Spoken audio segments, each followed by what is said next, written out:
संविधान की वास्तविकता क्या है? क्या बात है भाई, आपको सब चीज की वास्तविकता जाननी है। संविधान सभा था जिसके कई सदस्य 100-200 लोग थे। उन्होंने लिखा, सभी लोगों ने, उसके अध्यक्ष डॉक्टर भीमराव अंबेडकर थे, डॉक्टर राजेंद्र प्रसाद भी सदस्य थे। सभी लोगों ने लिखा कि देश कैसे चलेगा, देश का विधान क्या होगा, देश का नीति निर्धारण कैसे होगा। बहुत सारे लोग थे, सभी लोगों ने इसको किया। आज जो संसद है ना, पार्लियामेंट जिसको बोलते हैं अंग्रेजी में, उस समय संविधान सभा बनाई गई थी आजादी के समय।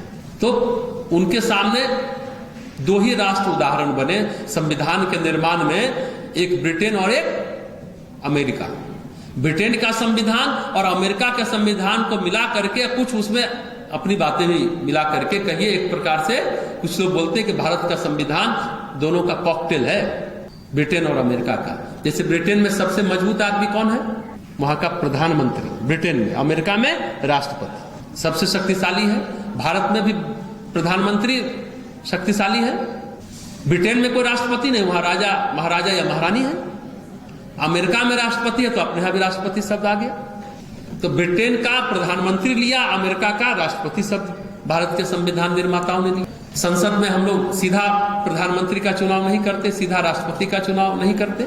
हम लोग संसद चुनते हैं, वो लोग फिर संसदीय दल के नेता को चुनते हैं जो प्रधानमंत्री बनता है, वही लोग राष्ट्रपति को भी चुनते हैं।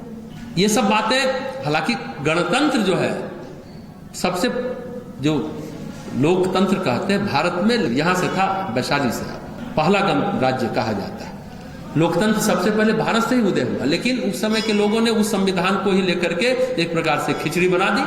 कुछ अरहर की दाल मिलाया, कुछ चना दाल मिलाया, कुछ मूंग की दाल मिलाया, चावल मिलाया, खिचड़ी तैयार। लेकिन कुछ मौलिकता भी, ऐसा नहीं है कि इसमें मौलिकता नहीं है, अमेंडमेंट है। देश काल परिस्थिति के अनुसार आपको संविधान में संशोधन करने का प्रावधान भी है। और भारत देश कब आजाद हुआ? 15 अगस्त 1947। और भारत का संविधान कब लागू हुआ? 26 जनवरी 1950। गणतंत्र जिसको कहते हैं, संविधान उस दिन से लागू हुआ। हालांकि विश्व का अनूठा संविधान है अपना भारत का संविधान, ऐसा नहीं, हम इसकी आलोचना नहीं कर रहे, लेकिन कैसे बना हम बता रहे हैं। देश काल परिस्थिति के अनुसार इसमें संशोधन की बात रखी गई, कानून में बदलाव की बात रखी गई। प्राचीन काल में भी सभा और समिति होते थे, जो इतिहास के विद्यार्थी होंगे वो जानते होंगे। उसी तरह पर आज विधानसभा है और लोकसभा है। सभा और समिति में बैठ करके समाज की समस्याओं का विचार होता था। ये कुंभ जो अभी लगता है ना 4 जगह, कुंभ भी क्या था? कुंभ में पूरे भारत के लोग आते थे, जुटते थे। और कुंभ नदी के किनारे इसलिए होता था कि भाई इतने लोग लैट्रिन बाथरूम कहाँ जाएंगे, शौच कहाँ करेंगे, सफाई होगी ना, पानी चाहिए ना, इतने लाखों लोग जुटेंगे। तो वो सभी क्षेत्रों की समस्या आती थी कुंभ में। और वहां जो ज्ञानी लोग होते थे, विद्वान लोग होते थे, वो लोग बैठ करके समाधान करते थे, कुंभ में प्रस्ताव पारित करते थे।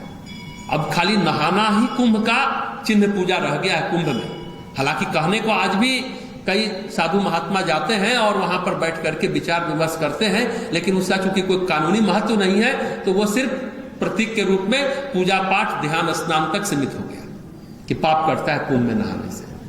अरे आप बैठेंगे, साधना करेंगे, उतने दिन कल्पवास करेंगे, अपने अंदर के पाप ताप साप को काटेंगे, अपने अंदर के, जब हमने कहा वैचारिक गुलामी को हटाएंगे, इसलिए कुंभ नहाने जाते थे। खाली नहा लेने मात्र से पाप नहीं कटता, साधना करने से फिर आपका परिशोधन होता है, शोधन होता है।